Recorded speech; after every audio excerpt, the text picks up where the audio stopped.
All right, y'all. Today is September 3rd. This is the trade recap.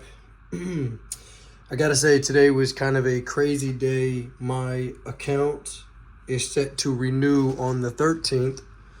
So I have about, 5 or 6 actual trading days left before I get a free reset. So today I came into the market with an idea of I'm going to be scalping and I'm going to go heavier and I'm going to make 1500, right?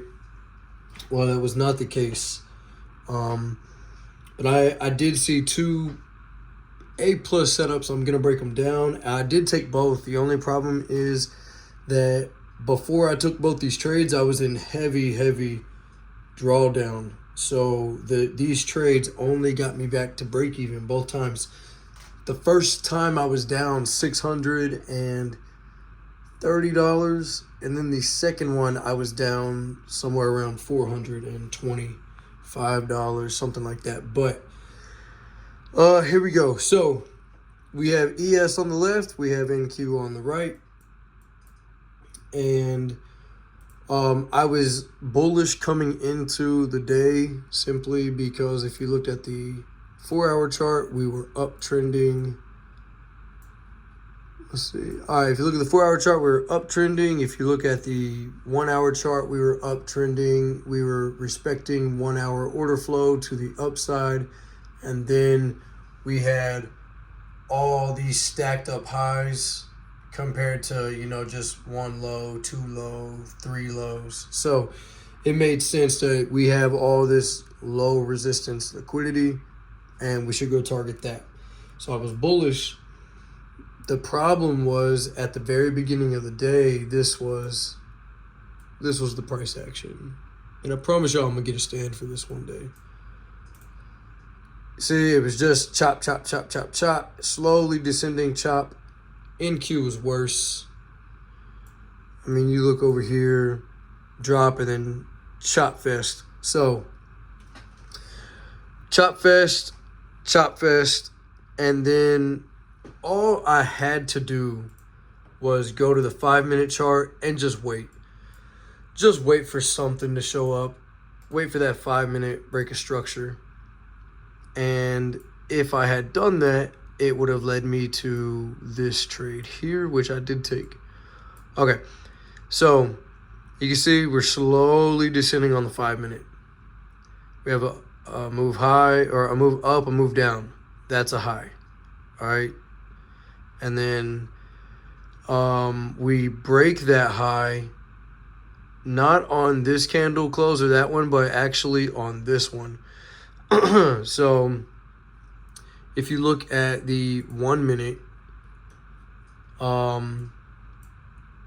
we have right here, okay, there's the high, we break it, we're closing above it on that one. Technically it was a 5-minute break structure later, but we did get out of it. The thing that caught my eye was this is an order block, a move down that sweeps liquidity, and we displace from it, we inverse this gap, create that gap, and then when we move out of this area, we come back into this huge 5-minute order block, and we hold that fair value gap on the 1 minute. All that together was bullish order flow. Liquidity sweep, displacement, we're disrespecting bearish order flow, we're making new highs, we're coming down, we're holding bullish fair value gaps. So on this candle, I entered long. Target was this high. As you can see, ran straight to it. This is more low resistance liquidity, stacked up highs. Basically, think of a trend line, right? So if you can do this right here, go to Ray, and if you can draw a trend line, that is low resistance liquidity, all right? You should always be trading towards that. That's some huge free sauce right there. But at the high, we okay, so I took that long. I made all $600 something back, but then I was thinking, oh man, it's gonna keep going. So I tried to do a bunch of stuff in here.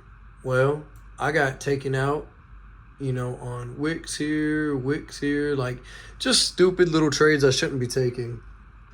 And I had targets of London high and Asia high, but the problem is we formed that bullish or bearish SMT. Excuse me. So if you go over here to the NASDAQ, right there. So on ES, we make a higher high, and then on NASDAQ, we make a lower high. The thing is, this is a key level on the NASDAQ. So we have an SMT, a bearish SMT at a high time frame key level. And on top of that, as we make the SMT, we are respecting a 1 minute fair value gap here. I took the short, boom, huge drop. So the problem is that, in this chop, I was down $400 something. Well, that dropped. Guess what it did? It got it all back.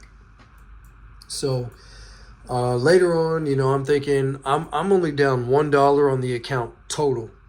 That's it. And I'm thinking there's no way in hell I'm about to let my day finish at negative $1. So where is it at, man? It must have been, it was over here on ES. Right there.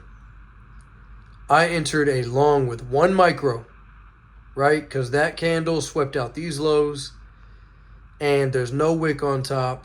As soon as it closed, I entered a long. All I wanted was $3. Just give me some green on the day. That's it. Yeah, it immediately dropped. So this is a lesson. I tried to take 1 micro and make $3, and I lost 62. Stupid trading. Shouldn't have done it. It made 0 cents. I lost. And it just goes to show you that the 2 times today I saw A+ setups, I took them, I won. I made great money on them. But my mistakes throughout the morning did not allow me to capitalize on those perfect trades, those A+ setups. Those A+ setups only got me back to break even because of the mistakes I made beforehand and my lack of discipline. So take this as the daily journal moment of clarity. For September 3rd, I made so many mistakes trying to scalp. I am not a scalper, so why would I try to scalp? I was thinking that my account resets on the 13th, that it makes sense for me to get risky, maybe, but at the same time, it makes more sense for me to get risky with the way I actually trade in the A+ setups, not scalping.